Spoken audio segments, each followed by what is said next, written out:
গল্পটি শুনতে কানে হেডফোন ব্যবহার করবেন। দাদার বিয়ের এখন সবে 2 মাস হয়েছে। 1 মাস আগে দাদা চাকরি নিয়ে বাইরে গেছে। দাদা বাইরে যাবার পর থেকেই বৌদি আমাকে রোজ একটা করে বড় মোমবাতি আনতে বলে। বিকেল হলে সে সেই মোমবাতিটা নিয়ে ঘরে চলে যেত। কিন্তু ও সেই মোমবাতিগুলো নিয়ে কি করত এটা জানার জন্য আমি একদিন তার ঘরে লুকিয়েছিলাম। কিছুক্ষণ পর বৌদি ঘরে ঢোকে আর আমি আজকাল বৌদিকে এড়িয়ে চলি, কারণ আমি চাই না বৌদি আমাকে আবার সেই কাজটা করতে বলুক যেটা আমি করতে চাই না।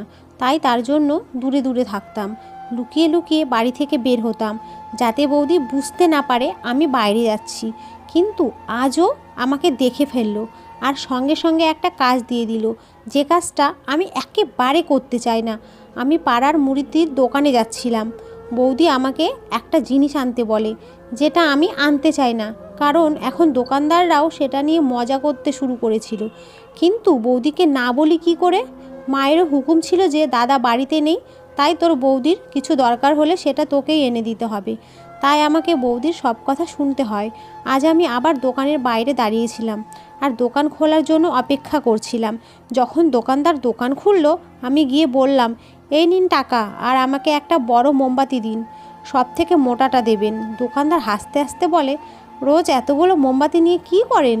আপনারা তো ভালো পরিবারের লোক, তোমার দাদা বাইরে গেছে চাকরি নিয়ে, তোমরা ইনভার্টার কেন লাগাও না? আজকালকার দিনেও কি লাইট চলে গেলে মোমবাতি জ্বালিয়ে কাজ করো? আজ আমার একটু রাগ হলো। আমি বললাম, আমার জিনিসটা তাড়াতাড়ি দিয়ে দিন, আমার অন্য কাজ আছে। আসলে আমি বলতে চাইছিলাম যে, দাদা আপনি নিজের চরকায় তেল দিন, আপনার কাজ হলো জিনিস বিক্রি করা, আপনি সেটাই করুন। আমি ওই মোমবাতিটা নিয়ে বাড়ি এলাম। বৌদি অপেক্ষা করছিল। আমার বৌদি খুব সুন্দরী ছিল, ফর্সা হবার সাথে সাথে দেখতেও খুব ভালো ছিল। সবাই ভাবতো মেয়েটা এত সুন্দরী কি করে হলো, এত সুন্দর তো সিনেমার হিরোইনরাও হয় না। বৌদি এই সৌন্দর্য দেখেই মা ওকে পছন্দ করে দাদার বউ করে এনেছিল। বিয়ের 1 মাসের মধ্যে আমাদের সব আত্মীয় স্বজনরা যারা বিয়েতে আসতে পারেননি, তারা আমাদের বাড়িতে আসে বৌদিকে দেখার জন্য। তারা বারবার বৌদিকে জিজ্ঞেস করতো তার কোনো বোন আছে কি না। কিন্তু বৌদি মা বাবার একমাত্র মেয়ে ছিল। বৌদি আমার হাতে মোমবাতিটা দেখে খুব খুশি হলো। সে আমার হাত থেকে মোমবাতিটা নিয়ে তার সলতেটা তুলে ফেলে দিল আর ওটা নিয়ে নিজের ঘরে চলে গেল। বিকেল হয়ে গেছিল। বৌদি বিকেলে কোনো কাজ করতে চাইতো না, নিজের ঘরে একলা বসে থাকতো। মা বলতো, মনে হয় গৌরব এই সময় ওকে ফোন করে। ওদের সবে বিয়ে হয়েছে, কিন্তু এখনোই ওদের আলাদা থাকতে হচ্ছে। বিয়েতে অনেক খরচা হয়ে গেছিল, তাই দাদাকে উপার্জনের জন্য শহরের বাইরে যেতেই হলো। তবে চিন্তা নেই, 1 বছরের মধ্যে ও ফিরে আসবে। বৌমার তো মন খারাপ হবেই। আমার মা বৌদিকে খুব ভালোবাসতো। মায়ের তার কোনো ভুলই চোখে পড়তো না, এমনটা সচরাচর দেখা যায় না। একজন শাশুড়ি তার বৌমাকে এতটা ভালোবাসে। বৌদিও সবার সাথে খুব ভালো ব্যবহার করত, কিন্তু বিকেল হলে সে নিজের ঘরে চলে যেত। আমি ভাবতে লাগলাম যে বৌদি যদি মোমবাতিগুলো অন্ধকার ঘরে আলো আনার জন্যই আনায়, তাহলে তার সলতেগুলো ফেলে দেয় কেন? সলতে ছাড়া তো মোমবাতি জ্বলবে না, তাহলে এগুলো আনিয়ে কী লাভ? আমার মাথায় কিছু ঢুকছিল না। এদিকে দোকানদারটাও আমাকে ব্যঙ্গ করছে। আমি ভাবলাম এইবার অন্য দোকান থেকে আনবো, কিন্তু অন্য দোকানগুলো অনেকটা দূরে ছিল, যেতে আসতে আমার অনেকটা সময় নষ্ট হতো, আর গরমের মধ্যেও এত ঘোরাও সম্ভব ছিল না, তাই ওই দোকান থেকে কিনতে হতো। মোমবাতিগুলো আজকাল সস্তায় পাওয়া যেত না। বৌদির কাছে টাকা চাইতে লজ্জা লাগতো, তাই নিজের কাছে যা টাকা ছিল সেটাই খরচা করতাম। আমার ব্যাপারটা একদম ভালো লাগছিল না। মা বলতো, যদি ওকে টাকা দিয়ে জিনিস আনতে হয় তাহলে ও তোকে বলবে কেন? ও তো তোর ভাইকেও বলতে পারে। তাই আমি আপত্তি করতাম না। কিন্তু এসব হচ্ছেটা কি? মোমবাতি তো ওকে লাইটের জন্য ব্যবহার করে, বৌদিও নিশ্চয় তাই করতো। আমার এটা করতে বিরক্ত লাগতো। আমার টাকাও শেষ হয়ে যাচ্ছিল, আর কিছুই বুঝতে পারছিলাম না। এর মধ্যে দীপাবলি চলে এলো, সেটাও কেটে গেল। আমি একটা সমাধান বার করলাম। আমি কিছু টাকা অ্যাডভান্স দিয়ে একটা ইনভার্টার কিনে নিলাম আর বাড়িতে লাগিয়ে ফেললাম। আমার বিশ্বাস ছিল এরপর বৌদি আর আমাকে মোমবাতি আনতে বলবে না। বাড়িতে ইনভার্টার চলে এসেছে। বাড়ির লোকেরা খুব খুশি ছিল। মা বলল, তুই একদম তোর দাদার মতন হয়েছিস, নিজের টাকায় বাড়ির জিনিস কিনে আনলি। তোর দাদাও তোর মতন পরিবারের কথা আগে ভাবে, নিজের কথা পরে। তাই জন্যই তো সে বিয়ের পরে বাইরে চাকরি করতে চলে গেল। আর তার বউ কত ভালো, কখনো আপত্তি করেনি। আমার বিশ্বাস ছিল বৌদি আর আমাকে ওই কাজটা করতে বলবে না। কিন্তু আমি অবাক হয়ে গেলাম যখন তার পরের দিন ওই বৌদি আমাকে টাকা দিয়ে বলল একটা বড় মোমবাতি কিনে আনতে। তুমি কালকেও সেটা আনোনি। আমি বললাম, বৌদি এখন তোমার মোমবাতির কী দরকার, এখন তো বাড়িতে ইনভার্টার চলে এসেছে। বৌদি আমার কথা আর কোনো উত্তর দিল না। আমাকে তার কথা শুনতেই হবে। আমি ভাবতে লাগলাম ইনভার্টার লাগানোর পরেও বৌদি আমাকে কেন মোমবাতি আনতে বলছে। উত্তরটা জানার জন্য আমি কখনো যেটা করতে চাইনি সেটাই করতে হলো। একদিন আমি বৌদিকে সরাসরি জিজ্ঞেস করলাম যে সে মোমবাতিগুলো নিয়ে কী করে। সেটা শুনে বৌদি হাসতে থাকে আর বলে, আমি রাতে জানলা খুলে রাখবো, তুমি নিজেই এসে দেখে নিও আমি ওইগুলো নিয়ে কি করি। আমার মনে হলো বৌদি খুবই অদ্ভুত। বৌদি আমাকে যেই কথাটা বলল সেটা আমি মাকেও বলতে পারলাম না। একদিন দাদা ফোন করে মাকে বলল, মনে হয় তোমরা আমার বউকে খুবই ব্যস্ত রাখছো, তাই ওর আমার কথা আর মনে পড়ছে না। আমাকে ফোনও করে না, আমার সাথে কথাও বলে না।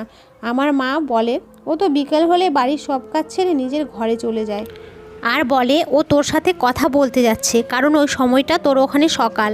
আমি ওকে আর বিরক্ত করি না, ভাবি ও তোর সাথে কথা বলছে, তুই এখানে থাকিস না, তাই হয়তো কথা বলে সময় কাটায়। দাদা বলল, এরকম কিছুই নয়, ও আমার সাথে কথা তো বলে কিন্তু বেশিক্ষণ সময় দেয় না। দাদা নিজের সম্মান বাঁচানোর জন্য কথা ঘুরিয়ে দিল। মায়েরও এতে সন্দেহ হলো। তারপর থেকে মা বৌদিকে রাতের খাবার বানাতে বলে। বৌদিকে বলে, রাতের সব খাবার তোমাকে বানাতে হবে। রাতের খাবার বানানো মানে খাবার তৈরি করা, সবাইকে পরিবেশন করা আর খাওয়ার পর সব বাসন মাজা। এতে অনেকটা সময় লাগতো। রাত 10টা বেজে যেত। আমাদের বাড়িতে সবাই একটু দেরি করেই খেত। বৌদি দুদিন মা যা বলল তাই করলো, কিন্তু তারপর সে বিরক্ত হয়ে গেল। বলল, আমি এসব কাজ আর করব না। একে তো আমার স্বামীকে তোমরা বাইরে পাঠিয়ে দিয়েছো, বিয়ের আগে তো এরকম কিছুই বলনি যে বিয়ের পর আমার বর বাইরে চলে যাবে, আর তার ওপর আমাকে দিয়ে বাড়ির সব কাজ করাচ্ছ। আমি সকালের খাবার বানিয়ে দেব, কিন্তু রাতের খাবার আমি বানাতে পারবো না। যখন ও মুখের উপর না বলে দিল তখন মা আর কী করবে। মা কিছু বললে ঝগড়া লাগতো, আর মা শান্ত স্বভাবের ছিল। মা সবসময় সংসারের শান্তি বজায় রাখার চেষ্টা করত, তাই জন্য মা আর কিছু বলল না। আর আমিও মনে মনে ঠিক করে ফেললাম যে আমি দেখব বৌদি রাতে কি করে। আর বৌদি তো নিজেই বলেছে যে সে জানালা খুলে রাখবে যাতে আমি সব কিছু দেখতে পাই। আমি ঠিক করেছিলাম আজ রাতে বৌদির ঘরের জানালার বাইরে একবার যাব। বৌদির ঘরটা একটা কোনায় ছিল, বাইরে একটা ছাও বাথরুম ছিল। দাদাকে ওই ঘরটা দেওয়া হয়েছিল কারণ ওর নতুন বিয়ে হয়েছিল, যাতে সে বউকে নিয়ে একটু আলাদা সময় কাটাতে পারে। আমার এটা করতে খুব লজ্জা লাগছিল, যদি কেউ দেখে ফেলে যে আমি বৌদির জানালার সামনে দাঁড়িয়ে আছি আর ভেতরে উঁকি মারছি, তখন আমার সম্মানটা কি করে থাকবে। মা তো আমাকে যা তা কথা শোনাবে।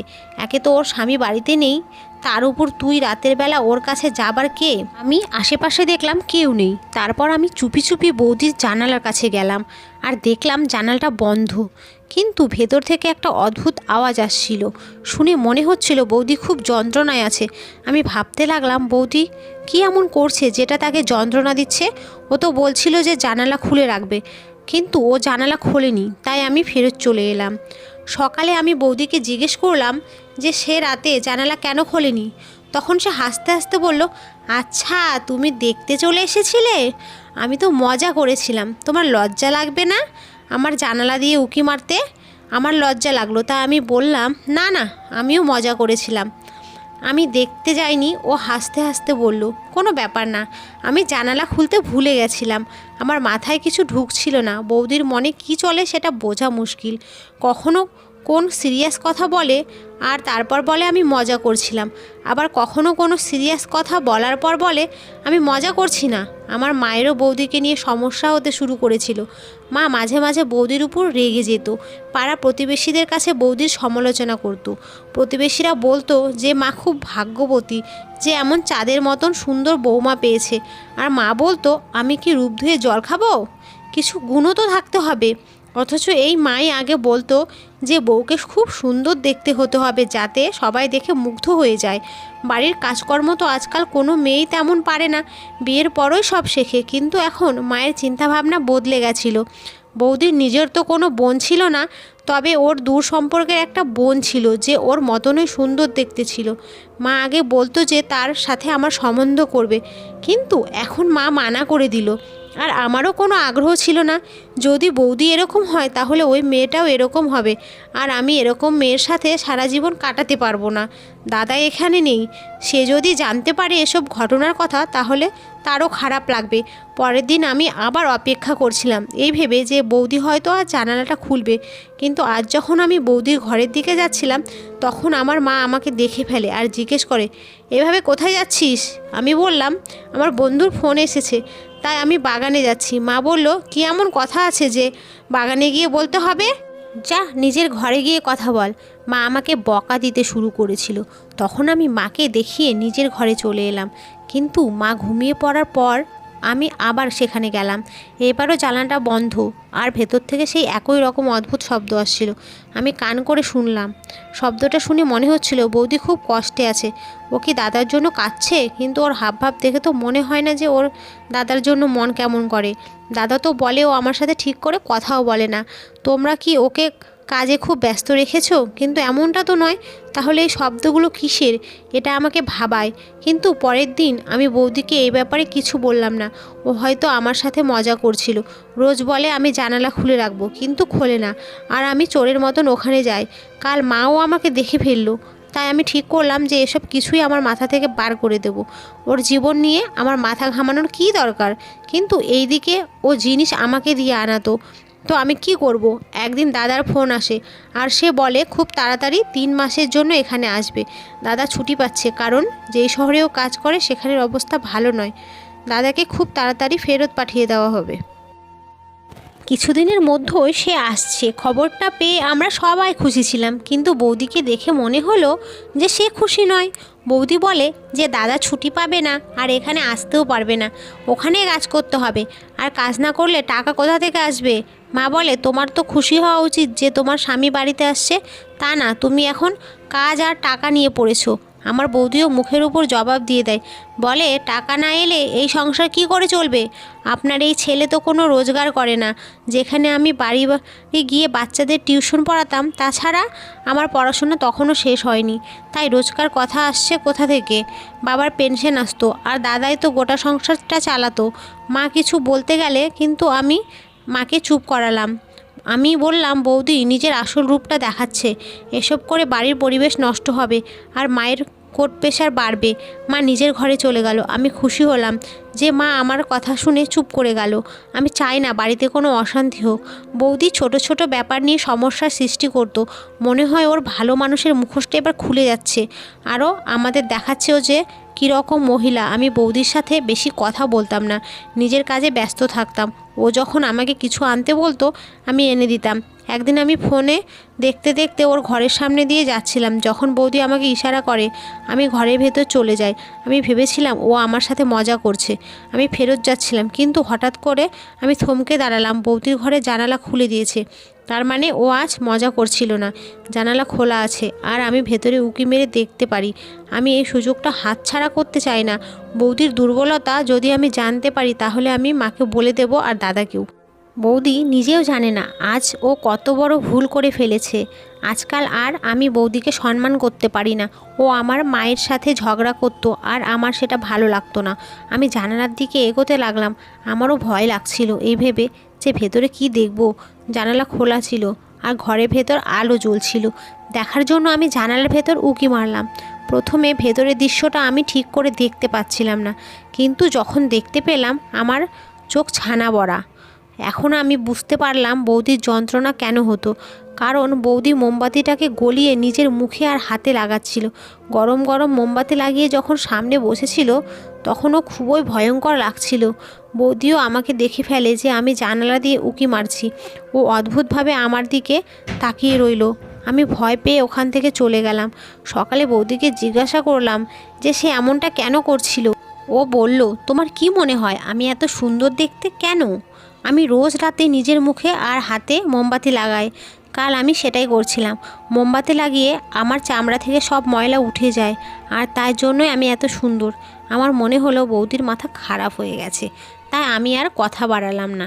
সুন্দর দেখতে হবার জন্য নিজেকে এত কষ্ট দেয়? যেই মানুষ নিজেকে ভালোবাসে না সে কাউকে ভালোবাসতে পারে না। যখন ও নিজের উপর এত অত্যাচার করতে পারে তখন ভবিষ্যতে ও যে কারোর ওপর এটা করতে পারে। আমি এই কথাটা কাউকে জানলাম না। দাদা 3 মাসের জন্য বাড়ি ফিরে এলো। দাদার বৌদির রোজ ঝগড়া হতো। বৌদি খুব জিদ্দি ছিল আর দাদা ওর কোনো পুরনো প্রেমের ব্যাপারে জানতে পেরে গেছিল। আজকাল বৌদি খুব ঝগড়া করতো। আগে তো আমরা শুধু আওয়াজ শুনতাম, কিন্তু এখন ওদের ঝগড়া ঘরের বাইরে বেরিয়ে এলো। দাদা বলতে লাগলো যে আমি এই মেয়ের সাথে থাকতে পারবো না, এই মহিলা পাগল আছে, ওর মাথা খারাপ আছে। ব্যাপারটা ডিভোর্স অবধি চলে গেল। আমার অনেক চেষ্টা করলাম যাতে দাদার সংসারটা না ভাঙে। আমরা দাদাকে অনেক বোঝাই আর বাবাও অনেক বোঝায়, কিন্তু বৌদি হঠাৎ করে তার বাপের বাড়ি চলে যায় আর ফেরত আসে না। কিছুদিন পর ওর তরফ থেকে কোর্টের অর্ডার চলে আসে। ও আমার দাদা থেকে ডিভোর্স চায়। দাদাও রেগে বলে যে আমি তো আগে থেকেই ওকে রাখতে চাইনি, তোমাদের জন্যই ওকে সহ্য করছিলাম। আমি জানি না বৌদি এরকম কেন ছিল। ও কি চাইতো? ও নিজের ওপর খুব অহংকার ছিল। আমার মাও খুব রেগে গেছিল, কারণ ব্যাপারটা কোর্ট অবধি চলে গেছিল। দাদা আমার মাকে বলে যে তুমি শুধু ওর রূপ দেখেছো, ওর চরিত্র আর গুণ দেখোনি, শুধু ওর রূপ দেখে ওকে এই বাড়িতে নিয়ে এসেছিলে। বন্ধুরা, আপনাদেরকেও বলছি, শুধু কারোর রূপ দেখে তাকে বিচার করবেন না। সব কিছু দেখে তবেই বিয়ে করার সিদ্ধান্ত নেবেন, কারণ বিয়েটা কোনো খেলা নয়। ধন্যবাদ বন্ধুরা।